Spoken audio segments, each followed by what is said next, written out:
Kampanya ako sa inyong lahat. Sabihan natin yung mga naiwan sa Pilipinas. Hindi dahil sikat, hindi dahil galing sa dinastiya, hindi dahil paulit-ulit kapamilya ng politiko ay ilagay natin dyan. Piliin natin yung karapat-dapat at marunong. At nag-iisip siya para sa bayan at sa taong bayan. Diba? So, isipin mo ma'am, sa susunod na eleksyon, nandyan na naman sila. Mandaya naman sila eh.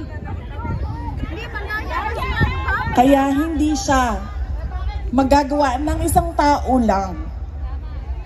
Kailangan baguhin natin. Tayong lahat, sama-sama, baguhin natin yung mukha.